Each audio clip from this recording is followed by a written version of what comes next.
Tuan-tuan perasan tak kalau Ramadan dia akan ramai, betul tak? Hati-hati mulut kita.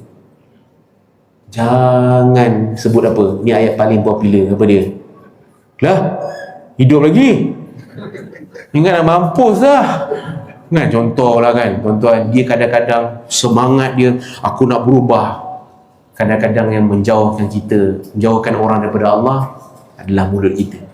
Hati-hati tuan-tuan. Raikan orang yang datang. Ni kadang-kadang datang orang-orang baru, tak pernah tengok mana ni, siapa pula ni, kau karya mana? Tak payah tanya. Raikan. Kita ada makan-makan malam ni. Makan. Tuan-tuan, hubungan dengan manusia. Kita datang surau, tuan-tuan setuju tak? Sebab Allah izinkan. Dan Allah pilih. Surau bukan tempat orang baik. Surau tempat orang yang nak jadi baik. Okay. Kalau dah baik, duduk rumah senyap-senyap. Tunggu je malaikat cabut nyawa sebab dah confirm syurga ni. Sebabkan kita tak confirm syurga lah kita datang. Sebabkan kita ni tak baik lah kita datang surau.